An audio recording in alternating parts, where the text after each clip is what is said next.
CV Raman, sir Chandrasekhara Venkataraman, ഇന്ത്യയിലെ പ്രശസ്തനായിട്ടുള്ള ഭൗതിക ശാസ്ത്രജ്ഞൻ. ആധുനിക ശാസ്ത്രത്തിന് ഇന്ത്യ നൽകിയ ഏറ്റവും വലിയ സംഭാവനയാണ് ഇദ്ദേഹം. ഏഷ്യയിൽ നിന്ന് ആദ്യമായിട്ട് ശാസ്ത്രത്തിന് നോബൽ സമ്മാനം നേടിയ വ്യക്തി കൂടിയാണ് ഇദ്ദേഹം. ഇദ്ദേഹത്തിന്റെ ജീവിതത്തെ പറ്റി കുറച്ചറിയാനായിട്ട് നമുക്ക് ശ്രമിക്കാം. തമിഴ്നാട്ടിലെ തിരുച്ചിറപ്പള്ളിയിൽ 1888 നവംബർ 7-നാണ് ഇദ്ദേഹം ജനിച്ചത്. തന്റെ 11-ാം വയസ്സിൽ തന്നെ മെട്രിക്കുലേഷനും 13-ാം വയസ്സിൽ പ്രീ ഡിഗ്രിയും പാസ്സായ ഇദ്ദേഹം 18-ാം വയസ്സിൽ തന്നെ കൊൽക്കത്തയിലെ ഡെപ്യൂട്ടി അക്കൗണ്ടന്റ് ജനറൽ ആയിട്ട് തന്നെ ജോലിയിൽ പ്രവേശിച്ചു. 1917 തന്റെ 29-ാമത്തെ വയസ്സിൽ തന്നെ കൊൽക്കത്ത സർവകലാശാലയിലെ ഫിസിക്സ് പ്രൊഫസറായി അദ്ദേഹം നിയമിതനായി. രാമൻ എഫക്ട് അഥവാ രാമൻ പ്രഭാവം എന്നുള്ള അദ്ദേഹത്തിന്റെ കണ്ടുപിടുത്തം ശാസ്ത്രലോകത്തിന് വലിയൊരു നേട്ടമായിരുന്നു.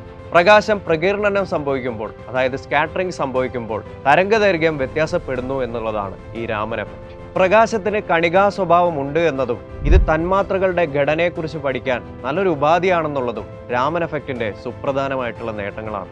1930 ഈ കണ്ടുപിടുത്തത്തിന് ഫിസിക്സിനുള്ള നോബൽ സമ്മാനം ഇദ്ദേഹത്തെ തേടിയെത്തുകയും ചെയ്തു. ലേസർ കിരണം ഉപയോഗിച്ചുകൊണ്ടും രാമൻ എഫക്റ്റ് സൃഷ്ടിക്കാമെന്ന് കണ്ടുപിടിച്ചതോടുകൂടി ശാസ്ത്രത്തിന്റെ ഒട്ടനവധി മേഖലകളിൽ ഇത് പ്രയോജനപ്പെടുത്താനായിട്ട് സാധിച്ചു. 1933 ബാംഗ്ലൂരിലെ ഇന്ത്യൻ ഇൻസ്റ്റിറ്റ്യൂട്ട് ഓഫ് സയൻസിന്റെ ഡയറക്ടറായി ഇദ്ദേഹം നിയമിതനായി. ശാസ്ത്ര വളർച്ച കെട്ടിപ്പടുക്കാൻ വേണ്ടി ഇന്ത്യൻ അക്കാഡമി ഓഫ് സയൻസ് എന്നൊരു സംഘടന രൂപീകരിക്കുകയും ചെയ്തിട്ടുണ്ട് ഇദ്ദേഹം. 1948 തന്റെ മുഴുവൻ സമ്പാദ്യവും ഉപയോഗിച്ചുകൊണ്ട് രാമൻ റിസർച്ച് ഇൻസ്റ്റിറ്റ്യൂട്ട് എന്നൊരു സ്ഥാപനം കെട്ടിപ്പടുത്തുകൊണ്ട് ഇദ്ദേഹത്തിന്റെ സ്വപ്നമാണ് അദ്ദേഹം യാഥാർത്ഥ്യമാക്കിയത്.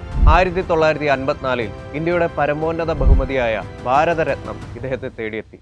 ഇന്ത്യൻ ശാസ്ത്ര വളർച്ചയ്ക്ക് ഒരുപാട് സംഭാവനകൾ നൽകിയ ഈ മഹാരഥൻ 1970 നവംബർ 21-ാം തീയതി നമ്മെ വിട്ടുപോയി.